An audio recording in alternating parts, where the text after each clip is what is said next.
राधे राधे गुरुजी। गुरुजी मैं ना शादी से पहले ना तो पूजा पाठ करती थी ना शादी के बाद करती थी। मैं एक दिन फ़ोन चला रही थी, मैंने आपके बारे में ना किसी से सुना था ना किसी से जाना था।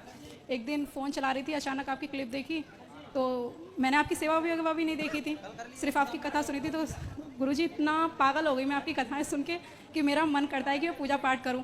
और शादी के बाद मेरे घर पे डांट भी पड़ती थी कि पूजा पाठ नहीं करती हो, कोई व्रत नहीं करती हो, कुछ नहीं करती हो। और गुरुजी जब से मैंने आपको जाना है ना तो मेरे को लगता है मेरे को व्रत करने चाहिए। और गुरुजी एक बार मैं आई हुई थी 10 मार्च को, तो अपनी पतिदेव से लड़ते लड़ते पहुंच गए थे यहाँ पे। और अब की बार मैं टीचिंग करती थी तो मैं रिज़ाइन कर यहाँ पे 5 दिन हो गए गुरुजी आपसे बात करने के लिए, बातें नहीं हो पा रही थी। बताओ। तो गुरुजी अभी मैंने आपसे गुरु दीक्षा ली थी, आपने मेरे को 3 व्रत बताए थे।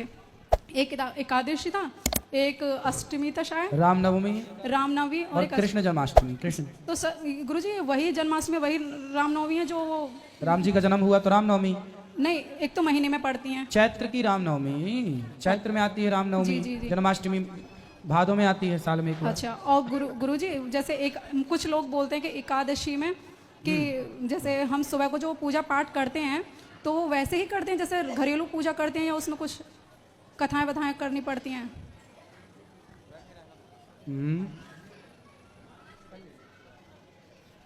जी। जैसे हम एकादशी का व्रत, मैं फर्स्ट टाइम रह रही हूँ अपनी लाइफ में, जैसे मैंने व्रत रखा सुबह को, मैं टीचिंग करती हूँ तो 7:30 बजे स्कूल चली आती हूँ मैं। ठीक है, तो पूजा पाठ कैसे करूँ सुबह की? कोई बात नहीं, आप भगवान का ध्यान काम करते हुए ध्यान करते रहे, यही सबसे बड़ी पूजा। जब समय मिल जाए तो भगवान की सेवा कर लो। ये कह रहे थे कि जब अगली द्वादशी आए तो उस दिन ब्राह्मण वगैरह को भोजन देकर तभी निवाला लेना है।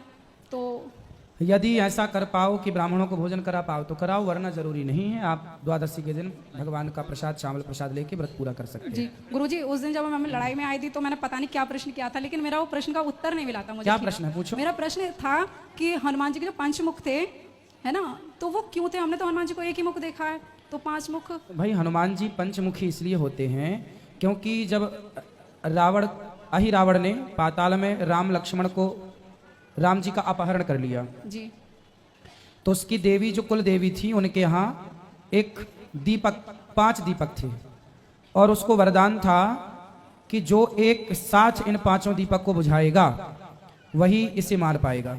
जी। तो हनुमान जी ने फिर एक साथ 5 दीपक कैसे बुझाएं? तो फिर हनुमान जी ने उत्तर की ओर मुंह किया तो 12 मुख हो गया। अच्छा। दक्षिण की ओर मुंह किया तो नरसिंह मुख हो गया। पश्चिम की ओर मुख किया तो गरुण जी का मुख हो गया, गरुण मुख हो गया। और आकाश की ओर, ऊपर की ओर मुंह किया तो हयग्रीव, और सामने की ओर तो बानर के रूप में। इन 5 रूपों से 5 मुख से फूंक मारी और उस दिया को बुझाया और उस दुष्ट को दंडित करके राम जी को लेकर आए। इसलिए 5 मुख हनुमान जी ने तब प्रकट किए थे अपने। जी। और गुरुजी खुश रहिए। प्रश्न कर रही हूँ गुरुजी, वो जो है क्या कहते हैं, आपने परसों कथा में बता रहे थे कि दुर्योधन को किसने मारा था? सॉरी, उनके जो गुरु थे द्रोणाचार्य। हाँ, द्रोणाचार्य, धृष्टद्युम्न ने। वो कौन थे?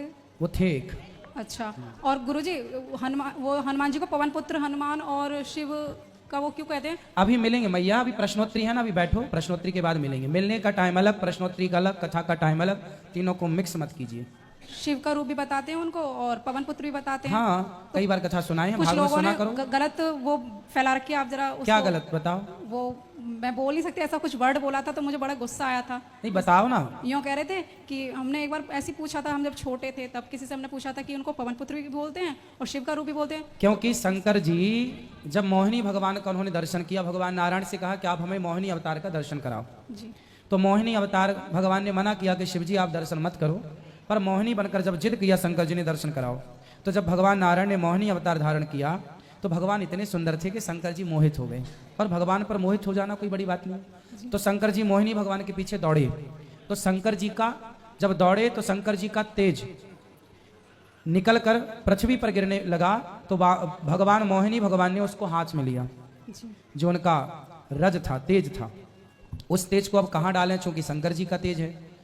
तब फिर अंजनी माँ के पास गए और उसके कानों से पवन के द्वारा, क्योंकि पवन देवता ही सहयोग करेंगे तब ना वो तेज कान से भीतर गर्भ में प्रवेश करेगा। जी। तो पवन के द्वारा, पवन का सहयोग लिया गया उस तेज को गर्भ में स्थापित करने के लिए। इसलिए पवन पुत्र हैं। शिव जी के तेज से प्रकट हुए तो शंकर सुवन है, और अंजनी माँ का विवाह केसरी से हुआ था, इसलिए केसरी नंदन है। गुरुजी देखिए, सब आपसे कोई दुपट्टा मांगते कोई कुछ, लेकिन मैं आपसे अलग से एक गिफ्ट मांगती हूँ। पता है मेरी पतिदेव से लड़ाई हो जाती है रिचार्ज कराने के ऊपर कि आपकी प्रश्नोत्तरी यूट्यूब पर ही आती है, ये इतने सारे सीरियल आते हैं बेवजह के आते हैं। तो गुरुजी मेरी आपसे प्रार्थना है कि आप अपनी टीवी पर भी 1 घंटे की प्रश्नोत्तरी डालिए। जैसे आज आपने वो कल साधना चैनल पर अपने एक वो दिया है कि लाइव उस पर भी चलेगी, तो गुरुजी आप प्रश्नोत्तरी टीवी पर गुरुजी बेवजह के सीरियल वगैरह को देख नहीं, बेवजह सीरियल तो ठीक है, टीवी वाले पैसा लेते हैं ना फिर हमसे। अच्छा गुरुजी, तो फ्री में थोड़ी चलाते हैं टीवी वाले, यूट्यूब पे तो फ्री में चलता है, यूट्यूब में पैसा नहीं लगता। टीवी वाले तो अभी 1 घंटे का मांगेंगे बहुत सारा पैसा।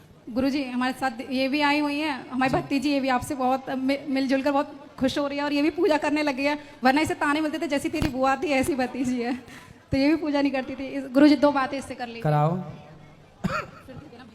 गुरुजी राधे राधे। राधे राधे। आपके चरणों में कोटि कोटि प्रणाम। खुश रहिए। मैं आपको एक भजन सुनाना चाहती हूँ। सुनाओ। मन में बसा कर तेरी मूर्ति, उतारूं मैं गिरधर तेरी आरती। मन में बसा कर तेरी मूर्ति, उतारूं मैं गिरधर तेरी आरती। बहुत सुंदर, बहुत बढ़िया, खुश रहो। चलो सबको मौका दो थोड़ा थोड़ा।